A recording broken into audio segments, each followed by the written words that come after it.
عليكم ورحمة الله وبركاته داوديال كسو دوادا تلفزيونka Somali Television Network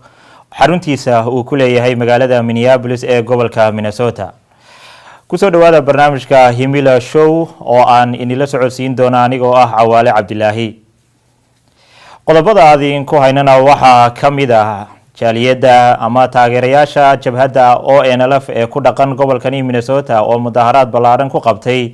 xarunta looga taliyo gobolka Minnesota ee magaalada St. Paul waxa kale oo qodobada aadi ku hayno kamida taliyaha cusub ee loo magacaabay booliiska magaalada Minneapolis oo galabta lagu dhaariyay xarun ku taala magaalada Minneapolis ee gobolka Minnesota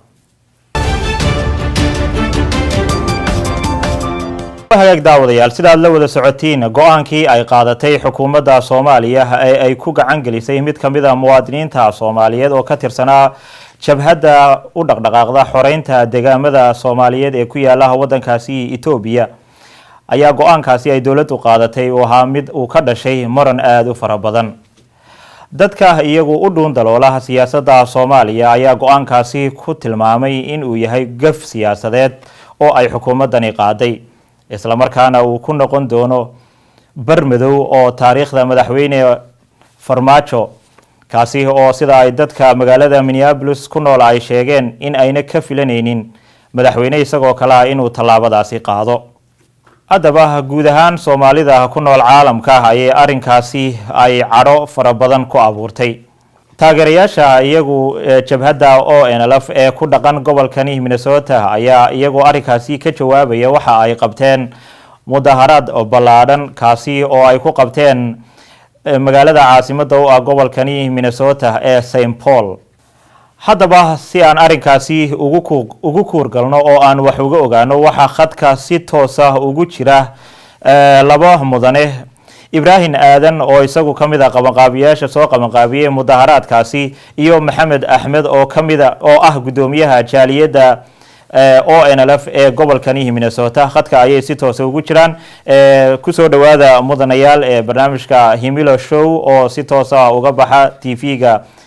STN ama Somali Television Network su'aasha ugu horeysa ee idin weydiinaya waxa ay tahay waxaad ii sheegtiin sababta aad u soo qabanqaabiseen mudaharaadkan iyo fariinta aad rabtiin in aad gudbisiin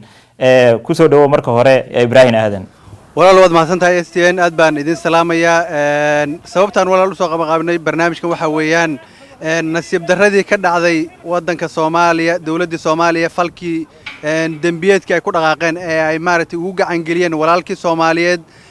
sargaalkii Soomaaliyeed muwaadin Soomaaliyeed Cabdikariin Sheekh Muuse Qalbi Dhagax barnaamijkaas ayaana damqay taa ayadoo runtii ay nagu taagan tahay ahayd waran nagu taaganaya haddana wasiiradii Soomaaliyeed ee laga sugayay inay cudurdaar ummadda Soomaaliyeed u soo gudbiyaan ayay tii ka daro dib dhal ay sameeyeen oo maartay falal xunxun ay ku dhaqaaqeen taas markana damqisay wadaninimo Soomaaliyeed bana soo saartay ummadda Soomaaliyeed waxaan rabnay inaan u muujino dawladda Soomaaliya waa hagaag Maxamed Axmed adiguna maxaad isla su'aashaasi jawaabteeda maxaad ka leedahay aad baad u mahadsan tahay haddaan ku horeeyo sababtu waxa weeye sababtaanu shirkan u nimid aan u qabanqaabnay shir maaha waxaan banaanbax baan isugu nimid waxaanu ka koobanahay ummadda Soomaaliyeed oo dhan shanta Soomaaliyeed sababta aanu u sameynay banaanbaxan waxa weeye haddaanu Soomaali weynahay iyada oo magaalada Muqdisho madaxda dawladda federaalka ee Soomaaliya ay naga yimaadeen haddaan ummadda Soomaaliyeed nahay nabar naxdimeed aad u foolxun iyo ceeb taasoo ah halyeeyadii Soomaaliyeed ee u soo halgamay dalka in ay maanta ku jiraan god oo ay geliyeen madaxdii ugu sarreysay ee Soomaaliya iyadoo laga iibiyay dalka Itoobiya taas oo calankii Soomaaliya inuu ceeboobay oo dhintay oo u dumay ay khatar u taagan tahay mar haddii madaxweynihii u sarreeyay iyo ra'iisul wasaarihii xafiiskoodii laga iibiyay halgamayaashii u soo halgamay sida ninkii Qalbi Dhagax oo kale oo boqol xabadood ay ku taalo isagoo oo galdoog difaac kaga jira calanka Soomaaliyeed su'aasha labaad ee aan rabo in aan idin weydiiyo waxay tahay dawladda Soomaaliya Cabdikariin Qalbi Dhagax waxa ay ku tilmaantay in uu yahay in uu yahay ka tirsan yahay ururka ONLF oo ay dowladdu ku tilmaantay argagixiso idinku sidaasi ma u aragtiin in ay ONLF argagixiso tahay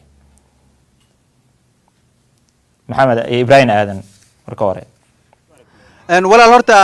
ONLF afayeen bay leedahay protocolka anoo ilaalinaya afayeenka ONLF baan u daynaya kana jawaabay laakiin haddaan fikirkayga shakhsi ahaaneed ku darsado horta waxa wadaadadan qolyaha Soomaalida masaakiinta ee Muqdisho dhex fadhiya ay ilaaliso AMISOM waxa weey horta argagixisada waxba kuma daraan wax ay ka yihiin mala ayagaaba laftirkooda gabanayo oo maartay difaac ila villa Soomaaliya difaac ilaayeen waxa weey ma la danaawi oo ka awood badna ayaga laftirku waa masterkoodii waa ninka u report gareyn jireen baa wuxuu reer galbeedka isku dayay inuu ku qanciyo igu dara ururkaas aad buu ugu bariyo tamay waa laga diiday sababtoo wadamada caalamka reer galbeedka Mareykan waxaan u taagay gurigan maartay waa capital house ka Minnesota weeyaan waxa weeye si proud ah oo public baan u geynaa fikirka ONLF halkan la keenaa Mareykanka oo dhan baa loo yahay yaa la geeyaa Washington bay xafiis ku leeyihiin London bay ku leeyihiin Canada ku leeyihiin Australia ku leeyihiin marka fikirka riyada waxay ahayd barnaamij fallaari gilgilisho kaaga ma hadho ficilkii ay ku dhaqaaqan Abdi Karim ayaa la rabay lagu qariyo diversion subject diversion bay in fikirka ummadda raayul caamka la bedelay ahayd wax ka jiray ma lahayn horena uma dhicin mana dhacayso insha Allah taala ururkan urur gixtaa ma ahan waaga adiguna maxamed aadan ummadda Soomaaliyeed waxaan u dirayaa annagu waxaan u taagnayn inaan u xoreyno gobolka Soomaaliyeed ee ogaadeen la yiraahdo gobolkii oo wali xoroobin nasiib darro dalkii weynaa ee Soomaaliya ba gacan galay dalkii gacanta ku jira gumaysi baa la wareegay dalkii xor ma aha war dalka aynu xoreyno oo aynu badbaadino oo dhufay annagu xabadda aanu ku jirro waa difaac baan u nahay ummadda Soomaaliyeed shacabka Soomaaliyeed waad aragtaan in dalkii la haysto war dalka aynu xoreyno isu taaga xorriyadda iyo caalamka Soomaaliyeed inaan dib u soo celino ha laga baxo waxyaalahan iyo qabiilka iyo qurunka iyo waxyaalahan shacabka lagu kala qoqobay waaga su'aasha saddexaad ee aan rabo in aad idi weydiiyo waxay tahay waxaad sheegteen in oo muwaadinkani ahaa muwaadin Soomaaliyeed sidaa la socotiina jabhadan ama ururka ONLF waxa u badan beel isla odayo ka tirsan beeshaasi oo ka hadlay Itoobiya waxay sheegeen in uu ninkaasi ahaa inankooga isla markaasna uu Itoobiyaan yahay soo markaasi uma muuqato in ay beesha laftigeedii kala qaybsan tahay isla markaana soo may fiicnaateen in ay iyagu mowqif qura ay isku raacaan oo ay Soomaalida kalena ugu soo hagaagto maxamed aadan ka hore walaal odayada aad sheegayso inaan is weydiino weeye odayada nin walba gurigiisa baa laga soo kiciyay askari new police loo diray meel baa la isugu keenay waxa amar lagu siiyay sida la doonayo ay tigreegu doonayaan inay u hadlaan haddayna sidaa u hadlina waa la layn lahaa nimankaasi waa maxaabiis qalbi dhagax oo kala weeye maanta meesha qalbi dhagax ku jiro iyo ku jiraan kolka nimankaasi walbahaar iyo dhibaato ku filan baa haysata aad iyo aadna waan ugu waxaan leeyahay ilaahay hadii ka soo daayay xabsiga aad ku jirtaan erayada ay ku hadleenna waa arrimo naxdin leh oo dad nin xiran oo gardadooban oo askari daba taagan yahay qorigu u furan yahay waxa uu ku hadlo wax la xukumi kara ma waaga ibrahim adiguna walaal waad mahadsantahay su'aalo fiican weeye laba su'aalood baa meesha ka soo baxay mid waxa weeye ururka beel baa u badan horta ururkan ONLF beel uma badna afayeenada ONLF baa ka jawaabay laakiin fikirkayga shakhsiga maadaama aan ahay ruux ku soo dhex jiray muddo dheer urur ummadda Soomaaliyeed gobolka degan ruux aan ku jirin ciidankeeda saraakiisheeda madaxdeeda siyaasiyiinteeda ma jiraan taas waxa fiican ummadda Soomaali inay ayagu baaraan idinku waliba ka TV ahaan idinka researchkaas iyo baaritaanka idin dirana soo baara riyaale xamud wareysta dadka Soomaaliyeed ee gobolka oo dhan degan soo wareysta talabaad dadkan odayaasha jigjiga lagu shiriyay ee leedahay arintaas ka hadleen walaal dad la qasbay way dad gumaysi ku hoos jira waxa weeye oo aan ogahay calo qalbigooda wallahi na saarabin laakiin waa la qasbay dad maxaabiisa oo magafa u haystay inay leeyba waxa weeye gumaysta fartu ugu yeedha marka walaal dadkaas la haystaa waa kuwa u baahan inaan aniga iyo adigu inaan xoreyno adiguna waliba cod u noqoto waaga aad baad mahadsantihiin su'aasha ugu dambaysa waxaan jecelahay maxamed axmed oo ah gudoomiyaha jaaliyadda maadaama tahay waxaan jecelahay in su'aal aan ku weydiiyo ay Soomaalida inteeda kale isweydiiso sidaad la socoto mar walba degaankani Soomaalida Itoobiya waxa ugu yeedhaan hadaa tihiin ONLF magaca ogaadeeniya sidaan la socono magacaasna waa magaca qabiil meesha lagu kala bato laakiin Soomaalida oo dhan waa degtaa oo qabiilkaas oo kaliya ma dego soo laysma oran karo idinka laftigiinu waxa wadiin dulmi maadaama aad rabtiin marka meesha qabsataan in aad magaca qabiil u bixisaan taas maxaa ka leedahay Maxamed walaal magac ogaadaya la yiraahdo ma aha magac qabiil ogaadaya la yiraahdo jira laakiin ogaadaya markii lagu yiraahdo waa dalka magaciisa magacana anagu ma bixinin qabiil ma bixinin dalka magacu waa magac caalami ah international geographiga kaga jira meel sare meesha adduunka meesha tagtaba geographiga ogaadaya ku qoran magacuna waa magac caalami oo isticmaalkii Soomaaliya markuu qabsaday ee la qaybiyay Afrika magac uu la baxay way dalku saadaradeed waa sumad adduunka ka gadmaysa oo adduunku u yaqaano oo doonayno xurriyadiisa inaanu ku raadino ma aha magac qabiil وهاج آدي آد بعد ما هسنتهين كواس وحي هاين إبراهيم آدن وكمدا قبل قابياش سوق قابية مانتا مظاهرات كاسي أي تاجرياش أو أنا لفيه قبتين عاصمة قبل كنيسة سان بول إيو محمد أحمد أو يسواه قدوميها شالية أو أنا لفيه قبل كني مينيسوتا وقداوديال وحا جعلنا هاي إن عن ورئيسية كله هلا لأنه دتكي يجو كغيب قالي مظاهرات كاسي وحا يجو كميدا شيخ دب عصر وطبعا أي دتكو آد وضع يقانان دب عصر كسو دو تلفزيون كا صومالي تي في نتورك سؤاشا وري أن كويديني وحي تهي وشيددا أد مانتا إن أد أتمدي أد وقايب قليسو مظاهرات كني الحمد لله وصلى الله على نبينا محمد وعلى آله وصحبه هل كان وحان أنمد مانتي inaan u dagaalanno xornimadeenna tii qalbi dhagax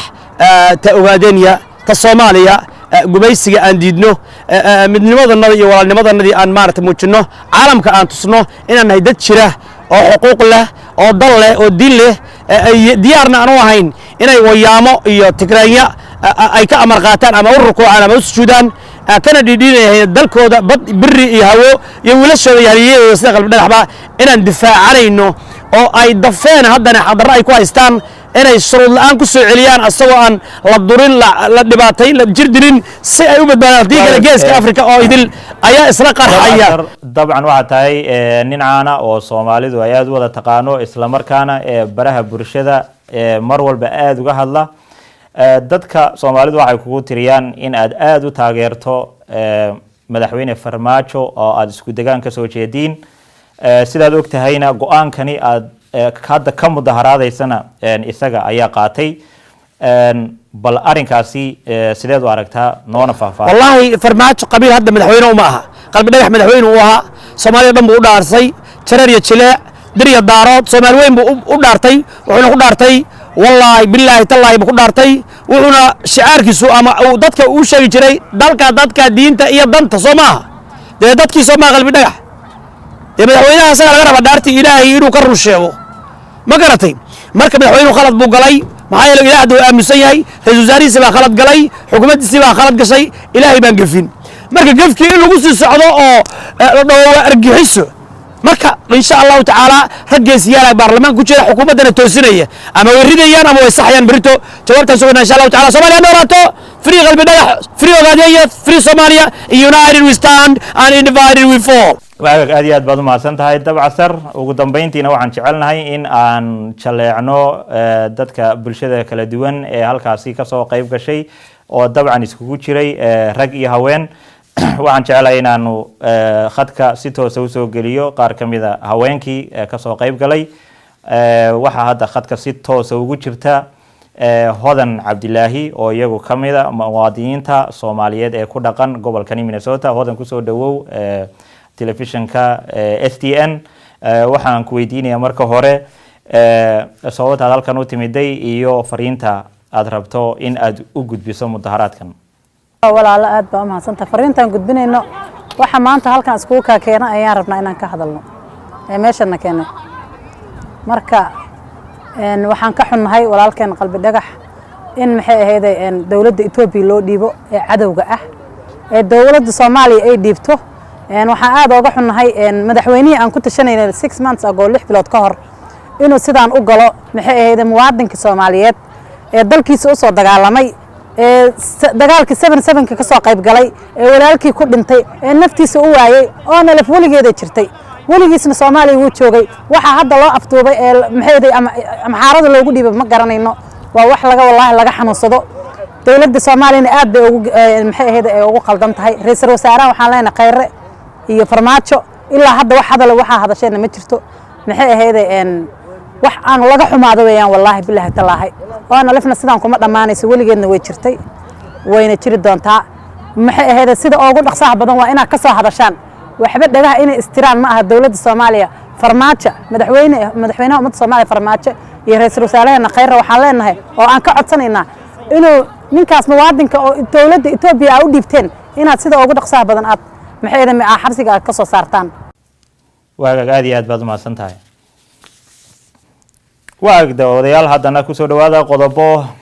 ku saabsan gobolkani Minnesota iyo Mareykanka intiisa kale waxaa maanta la dhaariyay taliyaha cusub ee booliiska magaalada Minneapolis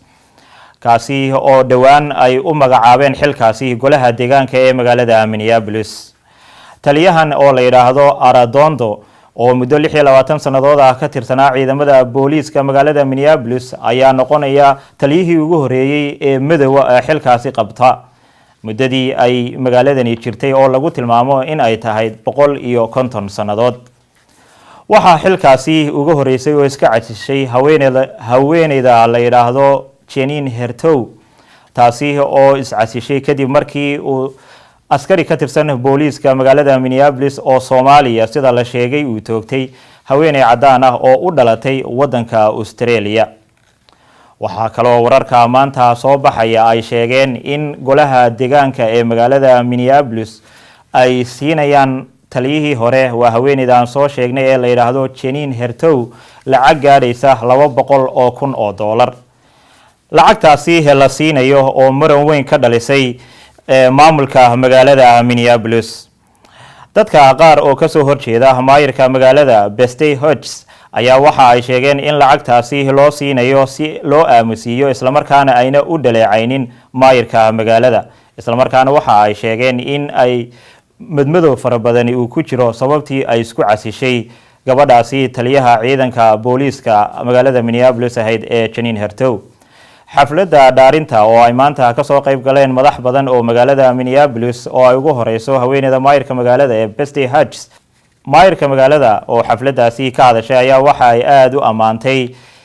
taliyaha cusub Arradondo waxaana ay u rajeysay in uu ku guuleysto howlaha culus ee horyaala taliya Arradondo oo ah nin madow ah waxa laga sugayaa in uu hagaajiyo xiriirka booliiska oo u badan cadaan iyo dadka madowga ee laga tiro badan yahay oo Soomaalidu ay ku jirto oo gobolkan isla markaana la sheego in uu xiriirka booliiska iyo dadka madowga uu aad u sii xumaanayo waagdaawdeel waxa intaasi inoogu dhamaaday barnaamijka Himilo Show oo idinka imanayay telefishanka Somali Television Network xaruntiisa magaalada Minneapolis waxaana idin la socodsiinay anigoo ah Cawaale Cabdilaahi qodobada barnaamijyada soo socda aad ku maqli doontiin waxa kamid ah TV-ga caanka ee la yiraahdo HBO oo joojiyay filim laga matalayay Soomaalida kaasi oo filimkaasi uu sameeyay fanaanka caanka ee la yiraahdo Keenan waxaad ku maqli doontiin warbixin faahfaahsan dhinaca Soomaalidana waxaad maqli doontiin kadib sida la sheegay 5 sanadood oo uu xanuunsanayay madaxweynaha Somaliland waa markii ugu horeysay ee madaxtooyada Somaliland ay qirtay inuu madaxweynahaasi xanuunsanayo waxaan soo bandhigaynaa xanuunka haya nooca uu yahay tan intaan dib u kulmi doono oo aanu soo bandhigi doono barnaamijyadaas waxaan iga tegayaa sidaas iyo nabadgelyo barnaamijka waxa soo saare sare Sharmaake oo loo yaqaano SJ intaan dib u kulmi doono waxaan iga tegayaa sidaas iyo nabadgelyo